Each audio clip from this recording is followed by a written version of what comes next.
नमस्कार दोस्तों। बात करेंगे यहाँ पे मार्केट की। देखिए क्लोजिंग हो चुकी है और बहुत सारे लोग यहाँ पे परेशान होंगे कि उनका देखिए निफ्टी अगर आप देखें तो 1% डाउन है यहाँ पे। 21,000 लेवल ध्यान दीजिए, 21,817 पे क्लोजिंग हुई है। यानी आज डिसाइसिवली यहाँ पे 22,000 के नीचे गया, फिर 21,900 के भी नीचे यहाँ पे क्लोज हो चुका है और 21,800 के भी नीचे गया था, इनफैक्ट ऊपर बंद हुआ है। तो देखते हैं कि कहाँ सपोर्ट बनेगा निफ्टी में। और जो इम्पोर्टेंट चीज़ मैं इस वीडियो में बताने वाला हूँ वो कि देखिए 21,817 अभी चार्ट देखेंगे आप, मैं दिखाता हूँ यहाँ पे चार्ट आपको निफ्टी का। ये रहा निफ्टी का चार्ट। ऊपर देखिए हाई कितना था यहाँ पे 22,526, यहाँ पे 22,525। ये 2 दिन का हाई है, एक दिन 525, एक दिन तो मान के चलते हैं 22,525। ठीक है, तो 22,525 से कितना गिरा है अभी? ये बहुत ज़्यादा नहीं गिरा है, यहाँ पे देख सकते हैं कुछ भी नहीं गिरा है। इनफैक्ट 200 पॉइंट इधर, 500 पॉइंट इधर, कितना हो गया 700 पॉइंट ही गिरा है निफ्टी। लेकिन आप अपना पोर्टफोलियो ज़रा चेक करिए, क्या वो 700 पॉइंट वाला यहाँ पे फॉल आपके पोर्टफोलियो में दिख रहा है? नहीं, उसमें तो ऐसा लग रहा है कि बहुत ज़्यादा करेक्शन देखने को मिला। और हर दिन लोगों के पोर्टफोलियो में मतलब आउट परफॉर्मेंस देखने को मिली नेगेटिव साइड में, बीट कर रहा है।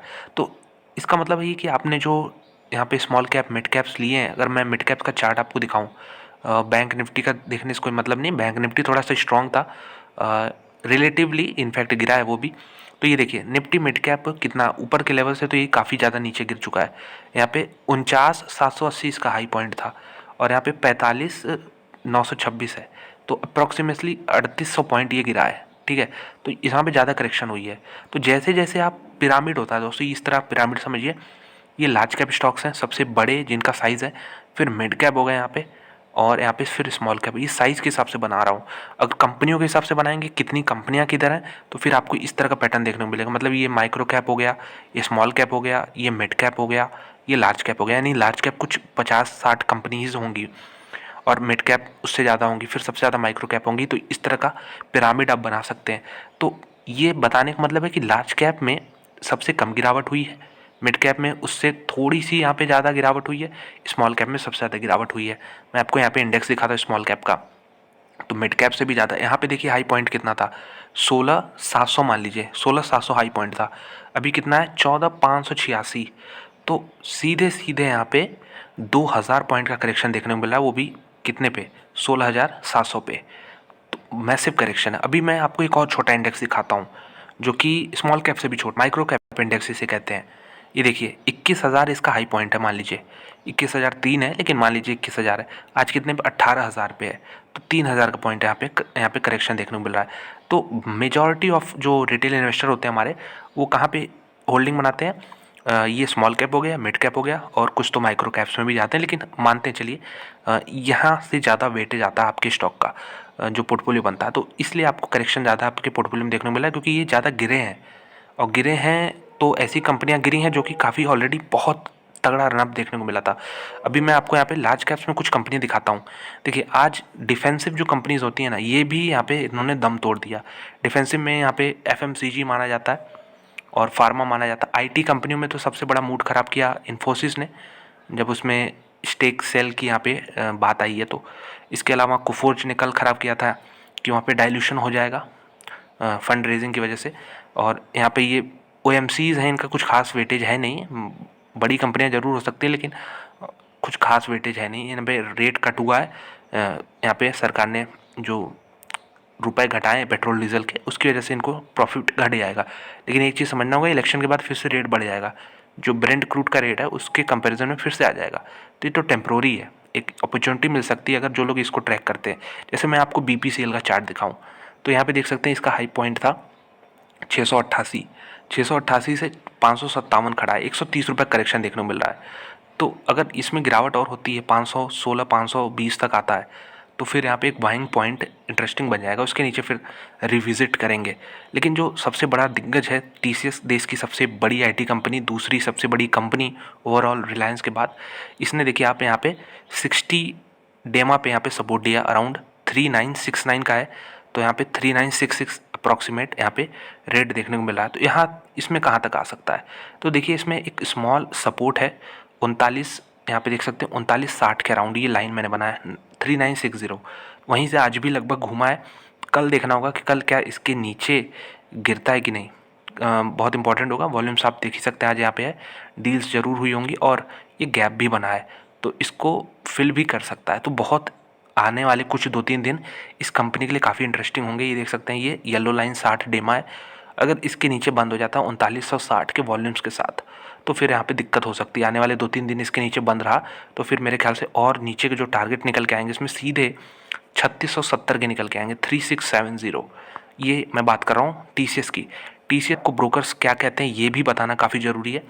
तो अभी भी जो टारगेट प्राइस निकल के आ रहा है ना, देखिए 4084 का निकल के आ रहा है, 4084, जो कि करंट भाव से आप देखेंगे तो सिर्फ 2.5% के यहाँ पे तेज़ी देखने को मिल सकती है।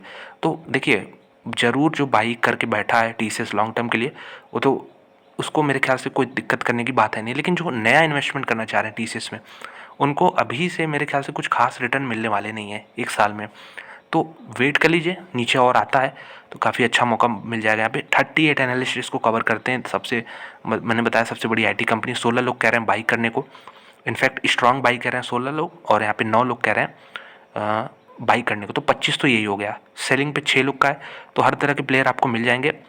और जैसा मैंने बताया एनुअल EPS 2026 का मैं आपको बता देता हूँ, 175 मान लीजिए, 175। तो 175 का यहाँ पे एनुअल आ जाएगा EPS 2026 का। इसमें अगर आप 30 का P रेशो निकाल के देते हैं तो यहाँ पे देखिए कितना भाव आ रहा है, 5250 का लेवल आ सकता है। तो ये मैंने 30 के हिसाब से बताया, 40 के हिसाब से आप इसको वैसे मल्टीप्लाई कर लेंगे, 7000 आ जाएगा।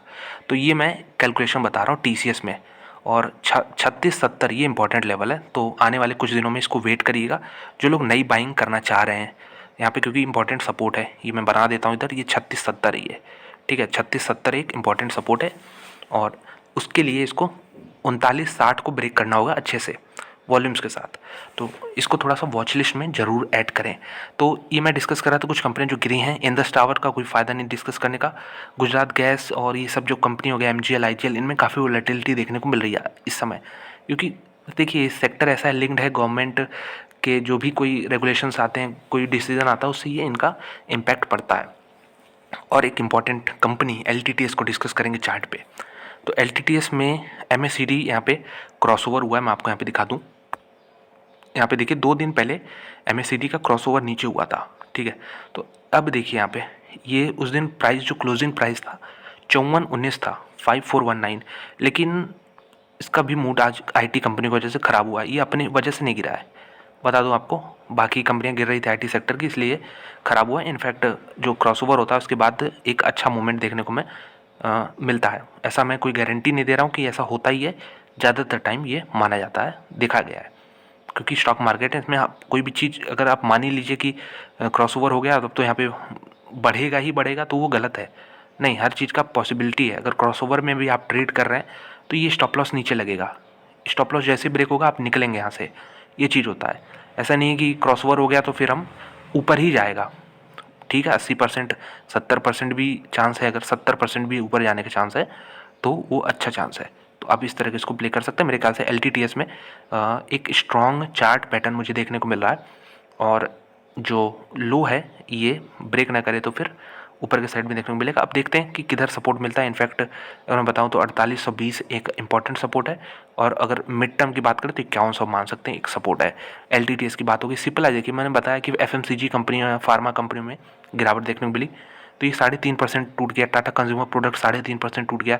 तो ओवरऑल अक्रॉस द मार्केट यहाँ पे आपको बिकवाली देखने को मिली। VBL की एक बार विजिट करते हैं, वरुण बेवरेजेस क्या कर रहा है। तो वरुण बेवरेजेस में मैंने एक फोरकास्ट यहाँ पे दिखाना था कि Q3 के बाद क्या अपडेट हुआ है। तो 488 का टारगेट प्राइस निकल के आ रहा है। कंपनी के जो क्वार्टरली नंबर्स थे इसके बाद ये इंप्रूव हुआ है, ये इंप्रूव हुआ है। नहीं तो पहले और भी नीचे के लेवल थे। सबसे बड़ा टारगेट 1732 का लेवल निकल के आ रहा है, 1732, और 17 एनालिसिस को कवर करते हैं। सबसे छोटा टारगेट जो है 1335 निकल के आ रहा है। तो जो लोग कहते हैं कंपनी ऑलरेडी काफ़ी रनअप हो चुकी है, यहाँ पे अब मेरे ख्याल से अब रिटर्न नहीं बनेगा, वो चीज़ यहाँ पे गलत प्रूव हो सकते हैं।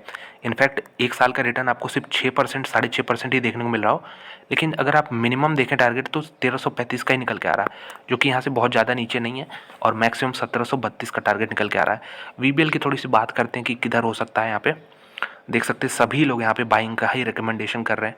2026 में 30 का EPS है, और अगर आप इसको यहाँ पे 50 का पी रेशो देते हैं तो ये 1500 का टारगेट निकल के आता है। देखिए 50 पी मैंने बताया, अभी कितने पे, अभी 80 पे ये ट्रेड करता है, 70-80 के बीच में है। तो अगर आप इसको 60 का भी देते हैं तो 1800 हो जाएगा, जो टारगेट प्राइस है सबसे बड़ा वाला उसको अचीव कर लेगा। ये तो मैंने कंजर्वेटिव बताया है। इनफैक्ट कंपनी हमेशा ऊपर के पी पे ही ट्रेड करती है। अब ये देखिए पी कितना देंगे आप, ये सब डिपेंड करता है ग्रोथ पे। 2026 में मान लीजिए 30 का ईपीएस आ भी गया कंपनी का, तो फिर उसके आगे क्या अपॉर्चुनिटीज़ हैं, क्या ग्रोथ है, उसके हिसाब से पी डिसाइड होगा। अगर आगे और भी मार्केट को लगता है बहुत अपॉर्चुनिटी तो 80 पे तब भी ट्रेड करेगा। यहाँ आप देख सकते हैं 2400 का भाव निकल के आएगा। लेकिन अगर मार्केट को लगे नहीं काफ़ी बड़ा मार्केट हो चुका है, कंपनी ने जितना ग्रोथ डिलीवर करना था डिलीवर लगभग कर दिया, अब धीरे धीरे ग्रोथ डिलीवर होगा, तो उसको 80 की जगह घटा के यहाँ पे 60 भी कर सकती है, 50 भी कर सकती है। उस हिसाब से आप टारगेट प्राइस देख सकते हैं 1800 1500 जो भी निकल के आए। तो ये सब डिपेंड करता है ग्रोथ पे, ये इंपॉर्टेंट चीज़ है। वीबीएल के बारे में हमने डिस्कस किया, चार्ट पे मैंने बता दिया, इनफैक्ट फोरकास्ट पे बताया। चार्ट पे आपको बता दूं कि ये सपोर्ट इधर बन रहा है 1350 का, उसको आप यहाँ पे देखेंगे। बहुत इंपॉर्टेंट सपोर्ट नहीं है, माइनर सपोर्ट है, क्योंकि ये 2-3 दिन का लो ही है। यहाँ पे देखिए 1355 के आसपास 1350। और इंपॉर्टेंट सपोर्ट किधर बनेगा, इंपॉर्टेंट सपोर्ट ऑलमोस्ट यहाँ पे 1295 पे बनेगा, 1295 पे। और इसके नीचे जाने कोई फ़ायदा नहीं, देख सकते हैं कितना शानदार रनअप देखने को मिला। यहाँ तक आता है तो देखते हैं। इनफैक्ट टारगेट प्राइस तो काफ़ी ऊपर का है, 1700 कुछ है, लेकिन एवरेज जो मैंने बताया 14, यहाँ से 6% 6.5% की तेज़ी ब्रोकर लोग एस्टिमेट कर रहे हैं। ये सिर्फ ब्रोकर्स का जो रिसर्च रिपोर्ट निकालती हैं कंपनियाँ पढ़ के कंपनी को, उनके हिसाब से ये मैं बता रहा हूँ। और बाकी कंपनियों में देख सकते हैं लॉरस में यहाँ पे 387 का है मंथली। इसमें आपको यहाँ पे MACD क्रॉसओवर देखने को मिला है। मैगडी यहाँ पे जो मंथली क्रॉसओवर है ये देखने को मिला है, यानी मंथ का कैंडल बनाएंगे तो आगे चल के यहाँ पे अच्छे लेवल्स देखने को मिल सकते हैं। इसके अलावा इन्फी डाउन था, ये सारी कंपनी देखिए नीचे गिरी हैं। देखते हैं तेज़ी किस में थी, तो तेज़ी वाली कंपनियाँ गिनी चुनी थी। टोरेंट पावर था, पेटीएम था, और बजाज फाइनेंस देखिए ये भी अंडर परफॉर्मेंस ही है। आज थोड़ा सा आउट परफॉर्मेंस जरूर मार्केट को दिखाया इसने, लेकिन ये चार्ट देखिए क्या बता रहा है कि अंडर परफॉर्मेंस इसमें सीवियर है, ऊपर निकल नहीं पाता 8000 के ऊपर। और नीचे यहाँ पे एक ट्रेंड लाइन बन रही है, ट्रेंड लाइन जो बन रही है उसी पे बार बार सपोर्ट ले रहा है। इसको आप जोड़ के यहाँ पे देख सकते हैं, इनफैक्ट ट्रेंड लाइन के काफ़ी करीब है इस बार। तो देखते हैं इस बार सपोर्ट लेता है तो यहाँ पे बाइंग अपॉर्चुनिटी बन सकती है। इस ट्रेंड लाइन को जरूर बनाइएगा, 6200 के आसपास मेरे ख्याल से आएगा एग्जैक्ट, तो देखना पड़ेगा यहाँ पे। तो ये कुछ कंपनी यहाँ पे तेज़ी में थी, देख सकते हो। तो लार्ज कैप मैंने यहाँ पे डिस्कस कर लिया। स्मॉल कैप मिड कैप्स की बात करता हूँ। मिड कैप्स में एक बार थोड़ा सा जैसा बताया कि गिरावट ज़्यादा होती है लार्ज कैप के मुकाबले, और मिड कैप के मुकाबले स्मॉल कैप में होगी, तो हाई आर की आपको मैंने शुरुआत में समझाया था।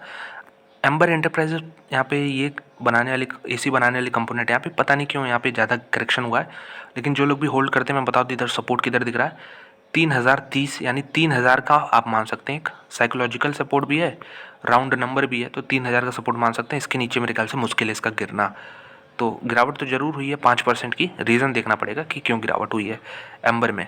इसके अलावा ये सारी कुछ कंपनियां, टाटा इन्वेस्टमेंट में कुछ लोग फंसे हुए हैं, कह रहे हैं लोअर सर्किट पे लोअर सर्किट ही आ रहा है। तो देखिए रनअप भी देखिए आप 9710 तक चला गया था। कहाँ तक, कहाँ से, ये देख सकते हैं। ये नीचे के लेवल से 2022 में ही चले जाइए, 2 साल पहले, 1.5 साल पहले ही चले जाइए, तो 1495 का भाव था। तो इतना एक्सपोनेंशियल कर्व बन गया। तो अब इसमें जब इस तरह का मूवमेंट आता है तो फिर करेक्शन भी आता है, और जब करेक्शन आता है तब हमेशा ये इस तरह की कंपनी आपको इसमें एएसएम में पाती हैं, और ये 5% का सर्किट लिमिट लगाए रहती है इससे भी।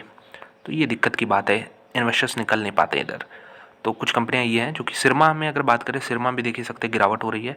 एक अच्छी कंपनी है ये, और यहाँ पे इनफैक्ट ये देख सकते कि ये जो 450 का सपोर्ट है इसके करीब में है। ये देख सकते 450, अगर इसको मैं बनाना चाहूँ तो यहाँ पे एग्जैक्ट ये बन जाएगा 450 के आसपास। तो देखते हैं इसको ब्रेक करता है कि नहीं, क्योंकि इसको अगर ब्रेक किया तो फिर नीचे बड़े लेवल यहाँ पे खुलते हुए दिखेंगे। इसको अपडेट करता हूँ जैसे ही यहाँ पे कुछ ऊपर नीचे के मूवमेंट आते हैं। तो ये कुछ मिड कैप्स हो गए जहाँ पे गिरावट देखने को मिली है आपको। तो स्मॉल कैप नहीं डिस्कस करते हैं, तो ठीक है। आप ये यहाँ पे बताना था कि मार्केट में जो आप स्टॉक्स चुनते हैं थोड़ा सा ध्यान रखिए। अब थोड़ा सा लार्ज कैप में पैसा ज़्यादा होना चाहिए, मिड कैप में रहेगा तो फिर करेक्शन ज़्यादा मिलेगा, और स्मॉल कैप में रहेगा तो उतना ही मिलेगा। ये मत सोचिए कि गिरावट हो गई ऊपर से तो फिर अब थोड़ा सा बाई कर लेते हैं या फिर ज़्यादा क्वांटिटी खरीद लेते हैं, ऐसा मत करिएगा। अभी और करेक्शन बन सकता है। मैंने आपको यहाँ पे चार्ट भी दिखाया है, ये देखिए चार्ट मैंने दिखाया आपको यहाँ पे स्मॉल कैप का। थोड़ा सा रिविजिट कर दूँ कि 14,084, ये अगर मैं एग्जैक्ट बताऊँ तो ये लो यहाँ पे बन जाएगा, ये लो है आपका 1485, ठीक है, 14085। तो ये जो लेवल है अगर इसको ये ब्रेक करता है, अभी कितना दूर है यहाँ से, 500 पॉइंट दूर है, ठीक है, 500 पॉइंट दूर है। ऐसा नहीं कर रहा हूँ कल ब्रेक कर देगा, परसों कर देगा, ठीक है, एक महीने के अंदर, एक हफ्ते के अंदर, जब भी ब्रेक करे, अगर करता है तो ये देखिए आप इसमें और नीचे के लेवल जो खुलेंगे सीधे सीधे 13122 के लेवल आएंगे। कहाँ से? 14085 से। ऑलमोस्ट आप कह सकते हैं 1000 पॉइंट का करेक्शन देखने को मिलेगा। तो ऐसा नहीं कि मौके आप यहीं पे सारा खरीद डालो, नहीं, मौके मिल सकते हैं, इसलिए भी रेडी रहना चाहिए। ऑलरेडी काफ़ी तगड़ा रनअप आ चुका है। सिलेक्टिव हो जाइए, यहाँ पे स्मॉल कैप में इन्वेस्ट कर रहे हैं तो बहुत ही सिलेक्टिव कंपनियों में। अब ऐसा वो दौर नहीं है कि किसी भी कंपनी में स्मॉल कैप में डालो पैसा और वो भागता रहे, ऐसा मेरे ख्याल से अब टाइम ख़त्म हो गया है। ये देख सकते हैं इस तरह का भी फेज़ आपको देखने को मिल सकता है यहाँ पे। अगर देखने को मिले तो फिर यहाँ पे बिल्कुल भी परेशान मत होइएगा। इनफैक्ट पैसा इस समय लार्ज कैप में बनेगा। निफ्टी सबसे यहाँ पे मजबूत काउंटर है, और उसमें अगर बैंकिंग की बात करें तो बैंकिंग ने भी तो नया हाई बनाया ही नहीं है, तो यहाँ पे भी थोड़ा सा मूवमेंट आ सकता है।